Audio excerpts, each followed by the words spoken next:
आज जो हम श्लोक की चर्चा करने वाले हैं, उस श्लोक की चर्चा करके हम जो कई बार सुनते हैं कि ऐसा होता है, वैसा होता है, तो क्या वो सही सुनाई बात है कि भाई भक्ति एक बार स्टॉप हो जाए तो फिर से वहीं से शुरू होगी, फिर से जीरो पे आना नहीं पड़ेगा? और क्या सही में यह सच है या नहीं है, इसका अब आज शास्त्रीय प्रमाण हमें मिलने वाला है।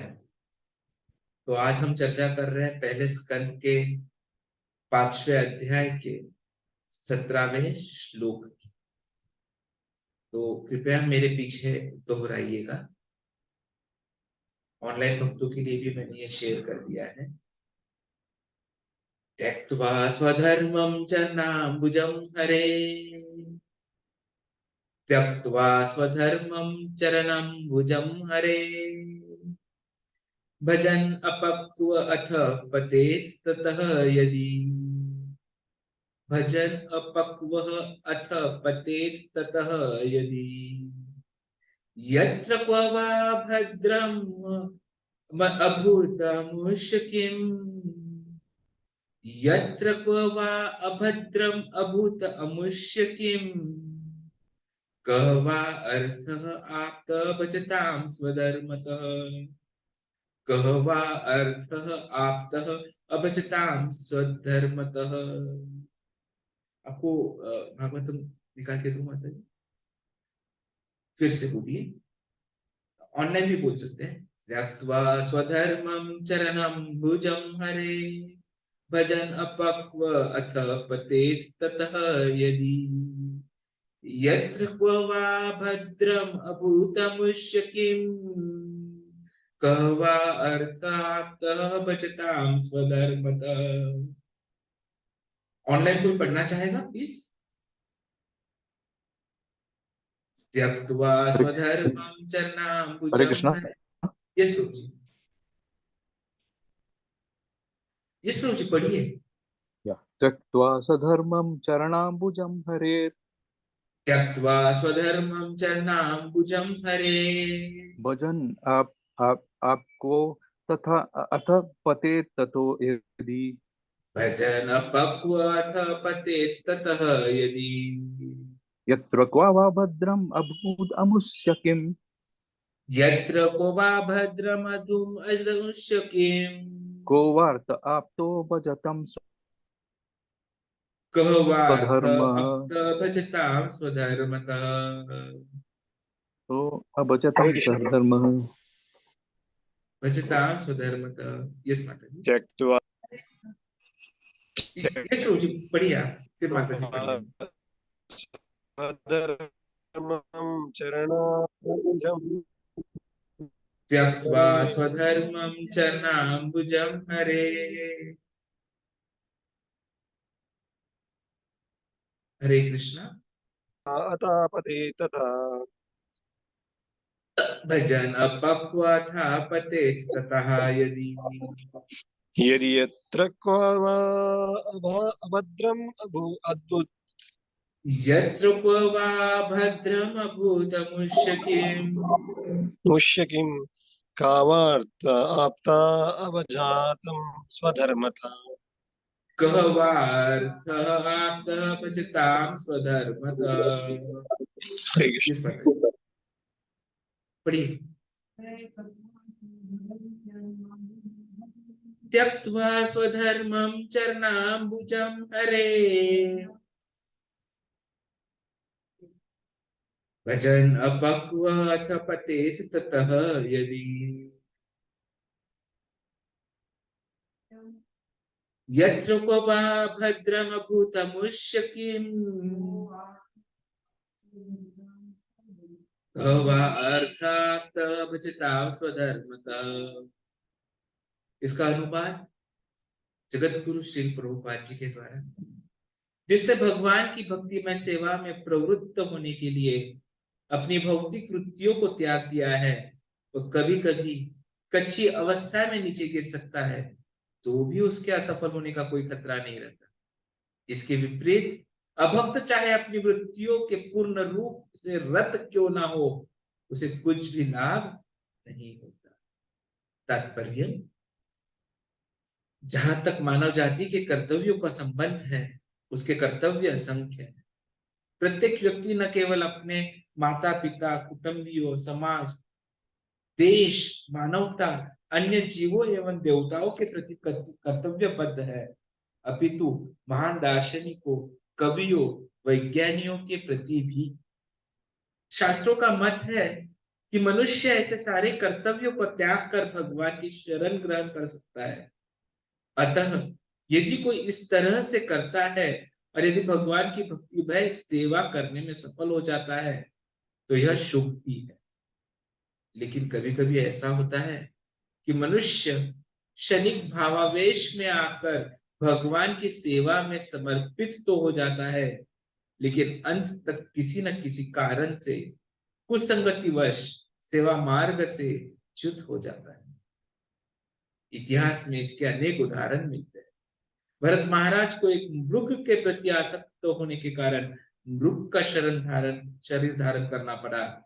जब वे मर रहे थे तो मृग के विषय में सोच रहे थे, अतएव अगले जन्म में वे मृग बने, लेकिन वे अपने पूर्व जन्म की घटना को भूले नहीं थे। इसी प्रकार शिव जी के चरणों के प्रति अपराध करने के कारण चित्रकेतु का भी पतन हुआ, लेकिन तो भी भगवान ने चरण कमलों की शरण ग्रहण करने पर यहाँ बल दिया जा रहा है। भले ही इसमें से नीचे गिरने का भय बना रहता है, क्योंकि यद्यपि मनुष्य भक्ति कार्यों से नीचे गिरता है, लेकिन वह भगवान के चरण कमलों को कभी नहीं भूलता। एक बार भगवान की भक्ति व सेवा में लग जाने पर वह सभी परिस्थितियों में उनकी सेवा में बना रहेगा। भगवत गीता में कहा गया है कि किंचित भक्ति भी मनुष्य को अत्यंत घातक स्थिति से बचा सकती है। इतिहास में ऐसी घटनाओं के अनेक उदाहरण हैं। इनमें से अजामिल एक। अजामिल अपने प्रारंभिक जीवन में भक्त था, किंतु युवावस्था में वो भक्ति से च्युत हो गया, तो भी भगवान के अंत में उसकी रक्षा की। हरे कृष्ण। ओम अज्ञानतिमिरान्धस्य ज्ञानाञ्जनशलाकया चक्षुरुन्मीलितं येन तस्मै श्री गुरवे नमः। श्री चैतन्य मनोभीष्टं स्थापितं येन भूतले स्वयं रूप कदा मह्यं ददाति स्वपदान्तिकं। वन्देऽहं श्रीगुरोः श्रीयुतापदकमलं श्रीगुरून् वैष्णवांश्च श्रीरूपं साग्रजातं सघन रघुनाथान्वितं तं सजीवम् साद्वैतं सावधूतं परिजनसहितं कृष्ण चैतन्य देवं श्री राधा कृष्ण पादान् सघन ललिता श्री विशाखान्वितांश्च। नमो विष्णुपदाय कृष्ण पृष्ठाय भूतले श्रीमते भक्ति वेदांत स्वामी नामिने। नमस्ते सरस्वती देवे गौरवाणी प्रचारिणे निर्विशेष शून्यवादी पाश्चात्य देशधारिणे। जय श्री कृष्ण चैतन्य प्रभु नित्यानंद श्री अद्वैत गदाधर श्रीवासादि गौर भक्तवृंद। हरे कृष्णा कृष्णा कृष्णा हरे हरे, हरे राम राम राम हरे हरे। हरे कृष्णा कृष्णा कृष्णा हरे हरे, हरे राम राम राम हरे हरे। हरे कृष्णा कृष्णा कृष्णा हरे हरे, हरे राम राम राम हरे हरे। अब कैसा है प्रभु जी? गाड़ी से आए पैदल आए? बस में गाड़ी चलाते हैं आप? कौन से स्पीड से गाड़ी चलाते हैं? चलाते हो जब चलाते हो तब कौन से स्पीड से चलाते हो? 50 के स्पीड से। सामने कोई आ जाए तो क्या करते हो? सामने सिग्नल आ गया तो क्या करते हो? रुक जाते हो। स्पीड क्या हो जाता है रुकने के बाद? कम हो जाता है। और एकदम रुकना पड़ता है तब क्या होता है? Speed zero, zero. तो फिर जब सिग्नल शुरू हो जाता है तो क्या करते हो? गाड़ी फिर से 50 पे शुरू होती है या जीरो से स्टार्ट होती है? अरे बाप रे! तो आपने इतनी जो मेहनत की थी 50 की स्पीड पर आने की, वो वेस्ट हो गई, क्योंकि फिर से जीरो से शुरू करना मतलब फिर से इंजन को तकलीफ देना है। बराबर है ना माता जी? मतलब यदि कोई चीज आप शुरू करते हैं तो शुरू करने में मेहनत लगती है या नहीं? एक गाड़ी की इंजन को भी शुरू होने में और शुरू होकर सहज होने में तकलीफ होती है, और इतना सब वो सहज हो जाती है, इसलिए प्रायः बोला जाता है कि यदि अच्छा माइलेज चाहिए तो गाड़ी कांस्टेंट स्पीड पे फोर्थ फिफ्थ गियर में चलते रहनी चाहिए। जैसे ही उसे आप नीचे लेके आते हो वो ज्यादा पेट्रोल खाती है। बराबर है? या डीजल, डीजल की होगी तो डीजल, इलेक्ट्रिक की होगी तो इलेक्ट्रिक, मतलब जिस किसी की वह गाड़ी हो। तो यदि एक गाड़ी के बारे में ये सच है तो मनुष्य के बारे में क्या होगा? आप बड़े होते हो, ठीक है, बड़े हो जाते हो, बचपन में तो माँ बाप की सुननी पड़ती है। माँ ने बोल दिया यहाँ बैठ तो यहाँ बैठ, वहां जाना है तो वहां जाना है, ये खाना बना है तो यही खाना खाना है। थोड़े बड़े हो जाते हैं, कमाने लग जाते तो माँ मुझे आज ये खाना है, मतलब पावर आ गया ना, राइट? अब पावर आ गया, उसके बाद सपोज आपको यह देह त्यागना पड़ा, सपोज यह देह त्यागना पड़ा और फिर से देह धारण किया, क्योंकि आप डायरेक्टली वहीं से शुरू करोगे कि माँ ये खाना बना, ये आपकी शुरुआत होगी। माँ बोल रही है यहाँ बैठ तो यहाँ बैठ, कहाँ से शुरुआत होगी? जैसे माँ बोलेगी वैसे करना पड़ेगा, क्योंकि आप तो अब छोटे बच्चे हो। तो अब दूसरा कोई उदाहरण ले लीजिए। अभी हमने कुछ दिनों पहले यहाँ पर ये फूलों के पौधे लगाए थे या नहीं? अब फूलों के पौधे बड़े हो गए, अब फूलों के पौधे बड़े होकर उनके ऊपर फूल आने लग गए।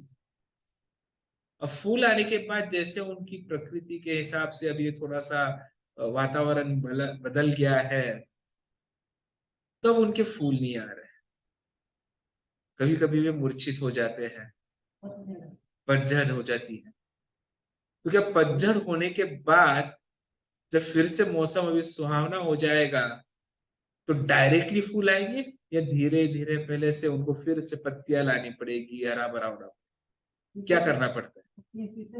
फिर से लानी पड़ती है। मतलब जिंदगी में आप कोई भी चीज देख लीजिए, आपके मोबाइल की बात कर लेते हैं ना।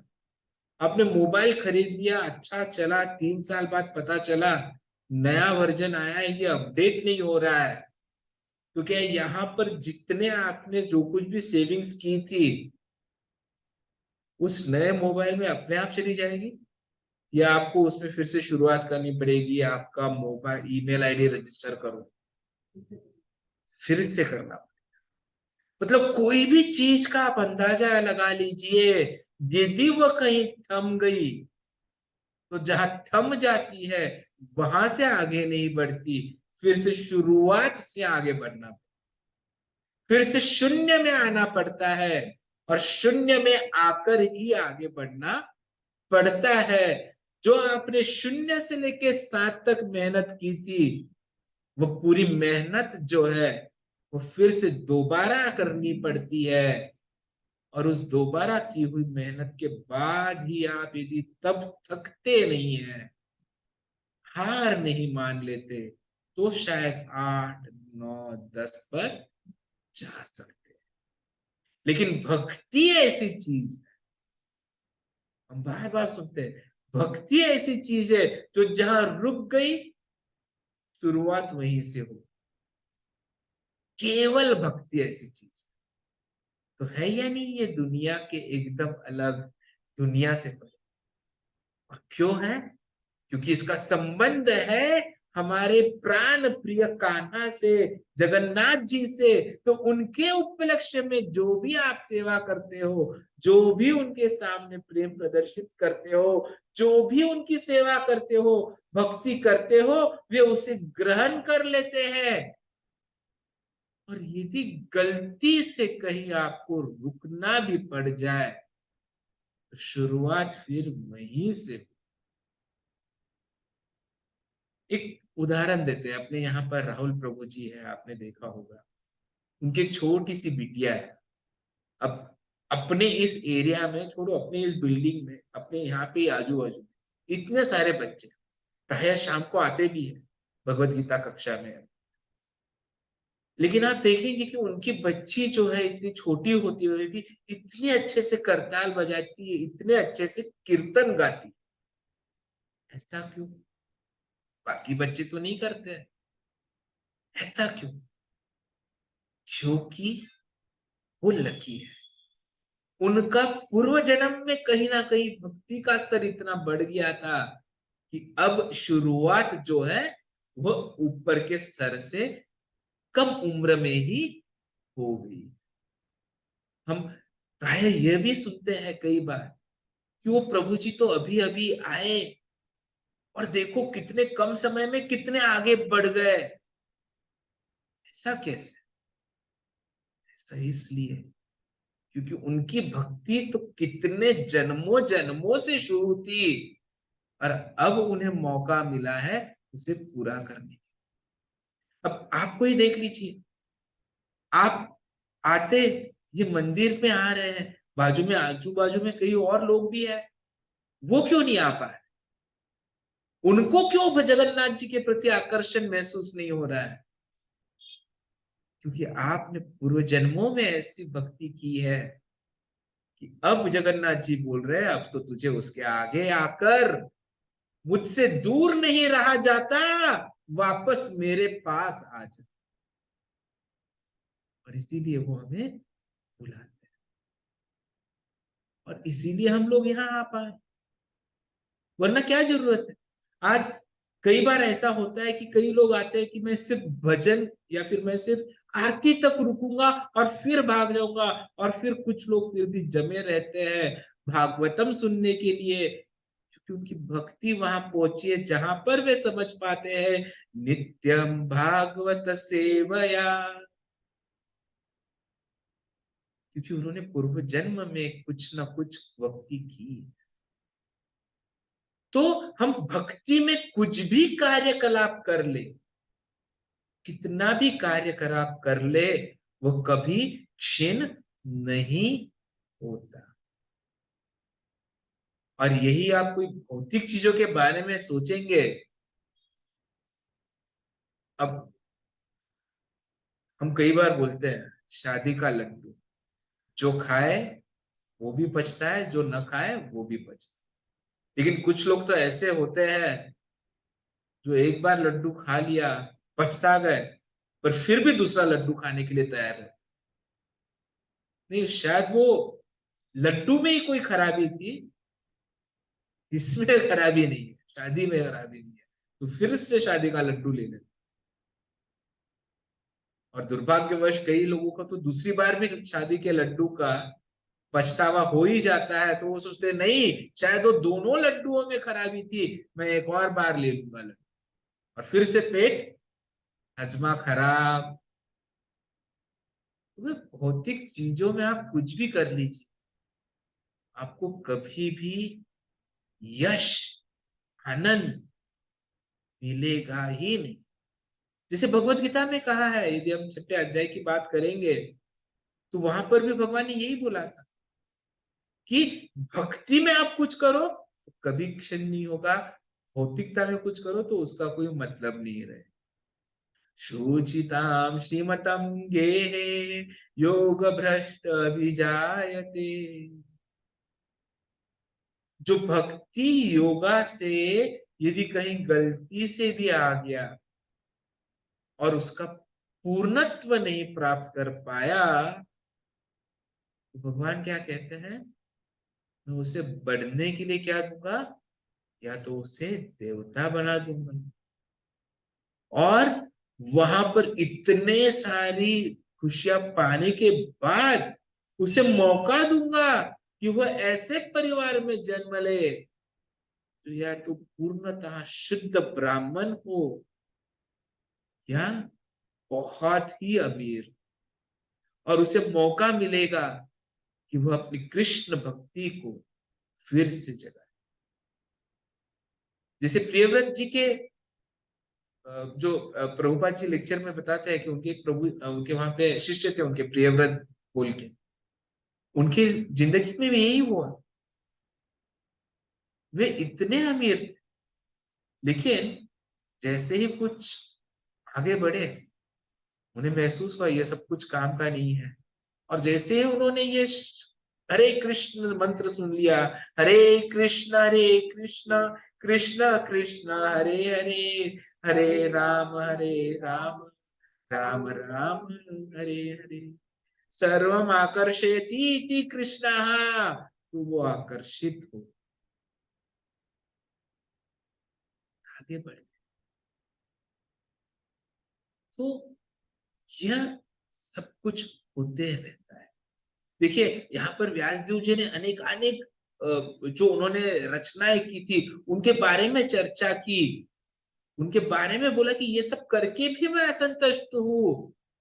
उसका भी उन्होंने कारण जो है नारद जी ने उन्हें बताया, तब व्यासदेव जी ये बता रहे हैं हाँ ये भगवत भक्ति जो है ना वह ऐसी चीज है जिसके बारे में मैंने तो लिखना चाहिए ही था। क्योंकि जो अच्छे लोग हैं, जो भक्त लोग हैं, वो क्या करते हैं, एक स्वैन की तरह जो अच्छी चीज है वहीं रुकते हैं, वरना कौवे तो हर जगह मिल जाते हैं। और भौतिकता की आप चर्चा करेंगे तो वह ऐसा है जो आपने ऑलरेडी खाया है और फेंक दिया है और फिर भी खाने की कोशिश कर रहे हैं, चर्विता चर्वणम जो प्रहलाद महाराज जी बोलते हैं।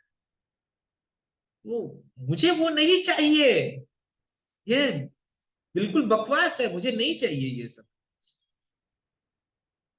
लेकिन फिर भी क्या देख रहे हैं हम आजकल, लोग स्वयं को अत्यंत बिजी रखते हैं कि भाई मेरे बाद मेरे बच्चे मेरा बिजनेस संभाले, मेरे बाद मेरे बच्चे मेरा क्लिनिक मेरा अस्पताल संभाले, मतलब वहां पर भी बच्चों को आगे बढ़ाया जाता है।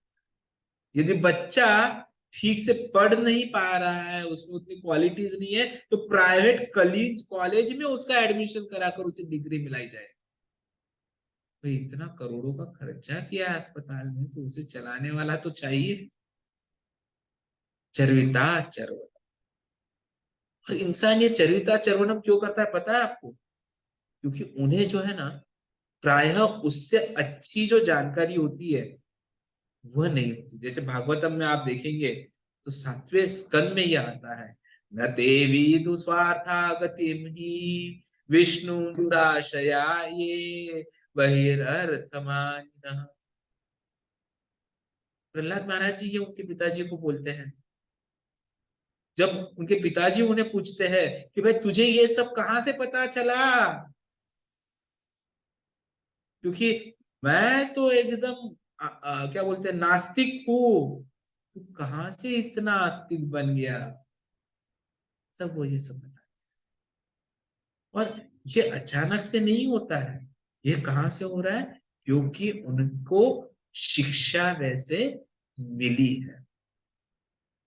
और क्या शिक्षा मिली है, नैशमति तावत उरुक्रमांघ्रिम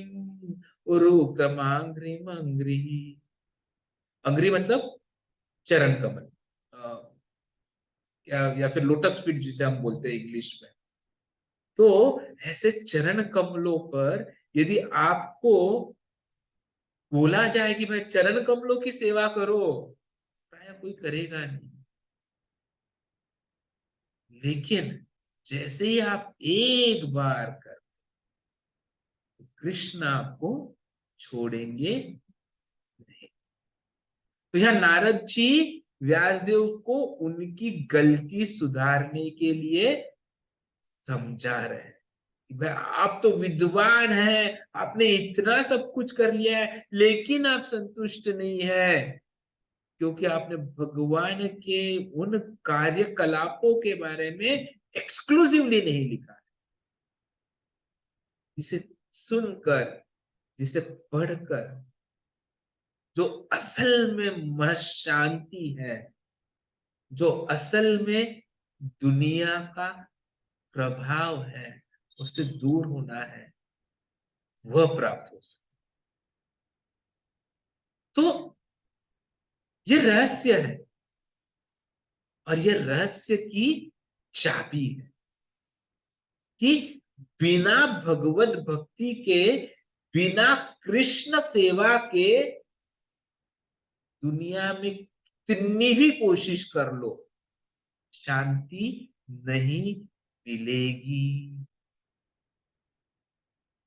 कुछ भी कर लो, क्योंकि भगवान ने स्वयं कहा है, सर्वधर्मान परित्यज्य मामेकम शरणम व्रज। है, आप डरो मत, आप सब कुछ छोड़कर मुझे शरण आ जाओ, फिर देखो आपके साथ कुछ नहीं हो। हम तुम सर्व पापेभ्यो मोक्षयिष्यामि मा शुचा। या क्या बोला है भगवान ने? मामेक, केवल मुझे। ये प्रैक्टिकल है, क्योंकि कृष्ण, कृष्ण सबके स्रोत है। हमने जान चुके हैं अब तक, पहले स्कंद की पढ़ाई में अब तक, दूसरे अध्याय में आया, तीसरे अध्याय में आया कि हर चीज का स्रोत कौन है? कृष्ण है। उनके ना आगे कुछ है, ना पीछे कुछ है, ना अंत है, ना आदि है। सर्वव्यापी कृष्ण है। इतने सर्वव्यापी कृष्ण है, जैसे कल प्रभु पूछी लेक्चर में शाम को हमको समझा रहे थे ऑनलाइन, कि उनका जो असल में दर्शन है, त्रिकाल दर्शन है, उसमें उन्होंने बताया वे इस भौतिक दुनिया में आए, पर फिर भी ये भौतिक दुनिया उनके अंदर थी। ऐसा कोई कर सकता है क्या? ऐसा केवल वह जो जो सब कुछ कर सकता है वही कर सकता है। ऐसे ये कृष्ण। तो यदि आप ऐसे कृष्ण को सेवा देंगे, सबको अपने आप मिलेंगे। खाना आप हाथ को खिलाते हो या उंगली को खिलाते हो? या आपके बाल काफी अच्छे, आप बालों को खाना खिलाते हो क्या? क्या करते हो? अपने उदर को खाना देते हो ना। और उदर को जब खाना देते हो तो पूरे शरीर को मिल जाता है। क्या पेड़ पौधों के आप पत्तों को पानी देते हो? आप उनके मूल को पानी देते हो। तो बस प्रैक्टिकली यही करना है। आप कृष्ण, जिनसे सब कुछ उद्गम हुआ है, उनको समर्पित हो जाएंगे। मुंडक उपनिषद में भी यही कहा गया है, यस्मिन् विजनाते सर्वमिदं विजनातम भवति। यदि आप इस भगवान को समझ लेंगे, जो सबके कंट्रोलर है, सबके नियंताओं के भी नियंता है, तो आप बाकी सब कुछ समझ। तुम्हें किसी और ज्ञान की बिल्कुल आवश्यकता नहीं। कोई आवश्यकता नहीं है कि हम दूसरी चीजों के बारे में सोचें। हमें सिर्फ सही ज्ञान का ग्रहण करना है और भक्ति में आगे बढ़ना है। और वो कैसे होगा? साधु, गुरु और शास्त्र के द्वारा। लेकिन जो भी करना है पूर्ण विश्वास के साथ करना है। विश्वास बहुत जरूरी चीज होती है। विश्वास यदि रहा तो कुछ भी हो सकता है। हम कई कहानियां सुनते हैं, कई उदाहरण सुनते हैं कि भगवान के प्रति विश्वास रखने के बाद क्या क्या नहीं हो सकता। जैसे एक छोटा बच्चा भी अपनी माँ पे विश्वास ही रखता है ना, कि भाई भले ही माँ मुझे अपने हवा में उछाले, वो मुझे संभाल ही लेगी। तो जब माँ बच्चे को ऐसे उछालती है तो बच्चा हंसता है, और यही कोई नया उसे उछाले जाता है तो वे रोना शुरू हो जाता है। ये फर्क क्यों? ये फर्क इसलिए कि माँ के प्रति उस बच्चे को विश्वास है। तो यही विश्वास हमें हमारे वेदों के प्रति अर्पित करना है, क्योंकि वेदों को माँ कहा जाता है, क्योंकि वेदों में ही पूर्ण ज्ञान ग्रहित। और पूर्ण ज्ञान क्या है? तो कृष्ण, और कृष्ण के साथ हमारा संबंध। चैतन्य महाप्रभु जी ने भी वही कहा। जब वे एक भक्त के अवतार में यहाँ पर आए, उन्होंने कुछ अलग नहीं, उन्होंने एक्चुअली दर्शाया कि ये भक्ति करके कैसे आप कृष्ण को प्राप्त कर सकते हैं। और हमें भी प्रभु जी क्या बता रहे हैं, प्रभुपाद जी क्या बता रहे हैं, महाराज क्या बता रहे हैं, वही बता रहे हैं कि जपा करो, कीर्तन करो, तो भगवान का जो मैसेज है, भगवान की जो शिक्षा है, वो अपने आप परंपरा में बिना डाइल्यूट हुए हम तक पहुंची है। ये हमें करना एक ही है, हरे कृष्ण कृष्ण कृष्ण हरे हरे, हरे राम राम राम हरे। देखिए नारद जी, व्यासदेव जी, ये सब हमारी ही परंपरा में आ रहे हैं। और यहाँ पर नारद जी परंपरा में अपने जो शिष्य है व्यासदेव जी, उन्हें वही समझा रहे हैं, त्यक्त्वा स्वधर्मम, जो आज का ये हमारा श्लोक है। वह यदि कोई अपना जो धर्म है उसे भूल कर चरण कमलों में भक्ति के दौरान पीछे रह भी जाए, कच्चा रह भी जाए, तो भी वह रुकेगा नहीं, उसका अभूत अमुष्य नहीं होगा। क्यों? क्योंकि वो भक्ति में वहीं से उसी स्तर से आगे बढ़ता जाएगा। लेकिन इसके विपरीत यदि कोई स्वधर्मतः अभजता, अभक्त यदि अपने किसी कार्यकलापों में बिजी रहते हैं तो वे आगे बढ़ेंगे नहीं। तो यहाँ ये स्वधर्मम जो शब्द आता है वो बहुत जरूरी है, क्योंकि स्वधर्मम का शब्द का अर्थ होता है अपने वृत्तिपरक कार्य को, और त्यक्त्वा, त्याग कर। तो यहां पर हमें वृत्ति के साथ अपने कार्य क्या होते हैं ये समझना जरूरी। तो देखिए भगवान श्री कृष्ण ने, और जो प्रभुपाद जी बार बार अपने बहुत से पर्पस में भी बताते हैं, अनुवाद में भी बताते हैं, मनुष्य को यदि सही में शांति चाहिए और इस जन्म मृत्यु के चक्र से आगे बढ़ना है, तो जो वर्णाश्रम जो सिस्टम है उसे अपनाना ही होगा। और वर्ण का मतलब जो होता है वह यह नहीं होता कि आप जन्म से किसी वर्ण में हो, वह आपके स्वभाव से हो।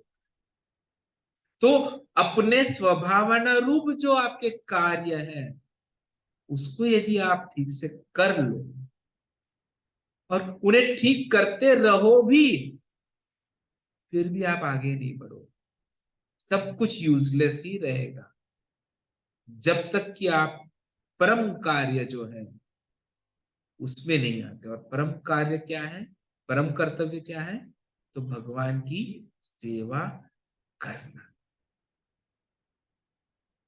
तो इस पर जब प्रभुपाद जी चर्चा कर रहे थे तो प्रभुपाद जी बोलते हैं कि भाई ब्राह्मणा यदि अपना जो क्वालिफिकेशन है उसके हिसाब से अपने कर्तव्य को नहीं निभाता तो वह शूद्र बन जाता है, स्थानात् भ्रष्टः पतन्ति अधः। तो प्रभुपाद जी लिखते हैं, any member of the four varnas and four ashramas who fail to worship the personality of Godhead, the source of their creation, or who intentionally disrespect him, will fall down from their position into a hellish state of mind. देखिए आप कुछ भी हो, कहीं भी हो, कैसे भी हो, आपको भगवत भक्ति का सहारा लेना ही है। नारद मुनि जी यहाँ पर यही पॉइंट जो है वो स्ट्रेस कर रहे हैं, यत्र क्व वा भद्रम अबुध अमुष्य किम, उसमें कोई नुकसान नहीं है, क्योंकि एक बार आपने यह बीज डाल दिया तो वो बीज जो है वो बढ़ते ही रहना है। भक्ति लता, रूप गोस्वामी जी चैतन्य चरितामृत में यह एग्जाम्पल देते हैं कि भक्ति लता, ये जो भक्ति का ये जो पौधा है वह बढ़ते ही रहेगा, हमें सिर्फ उसे पानी देना है। और उसके लिए पानी क्या है? तो हरे कृष्ण महामंत्र, हरे कृष्णा कृष्णा कृष्णा हरे हरे, हरे राम राम राम हरे हरे। देखिए कि एक बार आपने कृष्ण भक्ति को ले लिया तो इसका मतलब आपने चलो संतुष्ट हो जाना, ऐसा नहीं है। जो आपने अब तक कर लिया उससे संतुष्ट भी नहीं होना है। ओके ठीक है, मैं अब यहाँ से गिर भी गया तो क्या, फिर से यही से शुरू करूंगा? नहीं, ये भी मत समझना इस श्लोक का मतलब, क्योंकि आपको आपकी भक्ति पूरी करनी है। यहाँ क्या लिखा है? इफ बाय चांस, यदि, यदि शब्द यहाँ है, यदि आपका पतन होता है तो नुकसान नहीं। इसका मतलब ये नहीं है कि हम देखें कि चलो यार हो जाए, पतन हो जाए तो हो जाए, let me do this. No, no carelessness. और इसी से बचने के लिए चैतन्य चरितामृत में क्या बोल रहा है? श्रवण कीर्तन जाले करिए शेचने।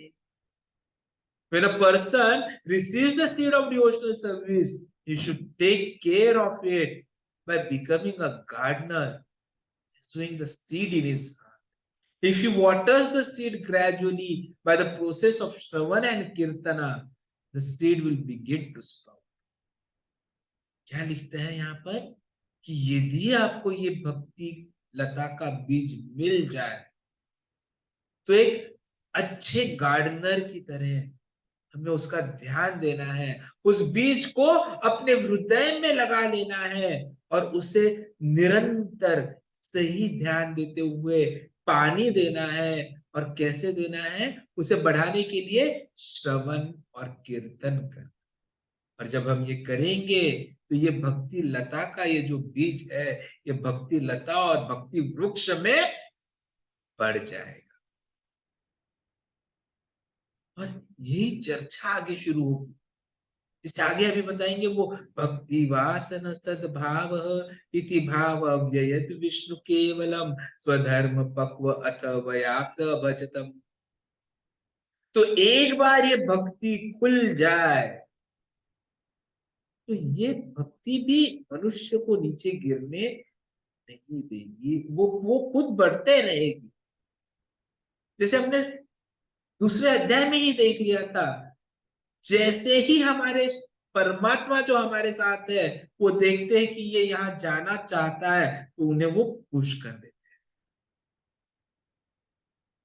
देखिए ये सब चर्चा वही है, पहले अध्याय से लेके आखिरी स्कंद के आखिरी अध्याय तक वही आएगा।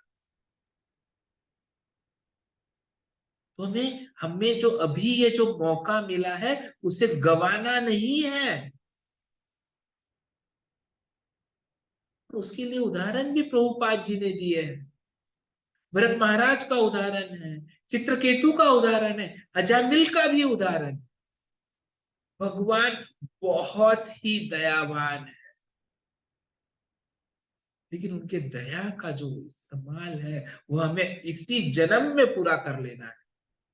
क्योंकि जैसे जैसे कलियुग आगे बढ़ेगा, 12वें स्कंद में आएगा, ये भक्ति करना मुश्किल हो जाएगा। हम उस सुनहरे काल में हैं कलियुग के, जहां पर आसानी से भक्ति कर कर हम इस जन्म मृत्यु के चक्र से निकल सकते हैं। भक्ति वासना सद्भाव। तो ये जो इच्छा है, भक्ति वासना है कि मैं भगवान की सेवा करूंगा, जब सब कुछ करा ले, भक्ति सद्भावत, इस इच्छा को कभी भी मरने मत दीजिए। और उसके लिए जरूरी है कि हम जो प्रभु जी हमें शिक्षा दे रहे हैं, प्रभुपाद जी हमें शिक्षा दे रहे हैं, महाराज जी शिक्षा दे रहे हैं, उसका हम पालन करें। और उन्होंने कितना आसान करके रखा है हमारे लिए कि सिर्फ भक्तों का संग लेना है, शास्त्रों का पठन करना है, श्रवण करना है, जपा करना है, कीर्तन करना है, विग्रहों की सेवा करनी है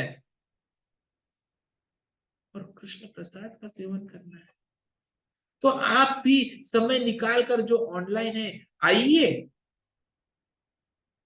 और यहाँ पर सेवा दीजिए, क्योंकि यदि आप सेवा करेंगे तो अपने आप सभी जो मल है, मैल है, वो धुलते जाएगा और सेवाओं की कोई कमी नहीं है। अभी तो शनिवार को हम पुष्प अभिषेक, पुष्प फेस्टिवल भी सेलिब्रेट कर रहे हैं, तो आइए अभी से तैयारी कीजिए और जितनी सेवा करेंगे उतना ही ज्यादा मेवा मिलेगा। और मेवा यहाँ पर क्या है? तो भक्ति है, क्योंकि भक्ति बिना भक्त की कृपा से नहीं मिलती और भक्त की कृपा जब तक आप भक्त के सामने नहीं जाओगे नहीं मिलेगी। क्या आप किसी युगोस्लाविया में बैठे हुए किसी जेलेंस्की को बस यहां से सोचकर बोल देंगे चलो मैं भक्त हूं, तुझे कृपा दे रहा हूं? लेकिन यदि वो यहाँ आ जाते हैं पर्यटन के लिए और आप किसी भक्त की कृपा उस पर हो जाए तो क्या कहें? भक्ति करते करते कट जाए रास्ते। तो इसीलिए जरूरी है कि हम साथ में चले और साथ में आगे बढ़े। आप सबसे विनती है कि आप ऐसे ही आते रहिए। सुबह यहाँ पर मंदिर में कक्षा होती है, शाम को भी भगवत गीता की कक्षा होती है। आइए जगन्नाथ जी के दर्शन कीजिए, जगन्नाथ जी की सेवा कीजिए। बहुत से बुक्स अपने यहाँ अवेलेबल है, ग्रंथ है, उनका श्रवण कीजिए, पठन कीजिए। छोटे छोटे ग्रुप्स बनाइए, हर सोसाइटी में, हर कॉलोनी में, हर जगह। आप यदि ट्रैवल कर रहे हैं, अब तो मेट्रो भी शुरू हो गई है पुणे में, तो ट्रैवलिंग ग्रुप्स बनाइए भक्तों का और ट्रैवलिंग में भी कीर्तन करते रहिए, श्रवण करते रहिए, कराते रहिए। श्री चैतन्य महाप्रभु जी ने हमें यही आदेश दिया है, जारे देखो तारे कहो कृष्ण। तो कल जब शाम के वक्त भागवतम में चर्चा कर रहे थे तो एक ने पूछा, प्रभु जी मैं अच्छा बोल नहीं पाती हूँ तो क्या करूं, मैं कैसे इस आदेश का पालन कर पाऊंगी? प्रभुपाद जी ने इसका भी उदाहरण दिया है, महाराज जी ने भी इनके उत्तर दिए हैं कि केवल वाक पटुता होना ही जरूरी नहीं है कृष्ण उपदेश देने के। कृष्ण उपदेश सबसे पहले आपके स्वभाव से, आपके रहन सहन से सामने आते। तो यदि आप उनके सामने एक आइडियल डिवोटी बन जाते हो तो अपने आप कृष्ण की सेवा के बारे में कृष्ण उपदेश सबको दे सकते हो। तो जहां जाइए एक भक्त बनकर जाइए, तिलक लगाइए, हमेशा स्मित हास्य रखिए और हमेशा याद रखिए कि आप कृष्ण की सेवा में हो। हरे कृष्ण। वांछा कल्पतरुभ्यश्च कृपा सिन्धुभ्यैव च पतितानां पावनेभ्यो वैष्णवेभ्यो नमो नमः। हरे कृष्ण।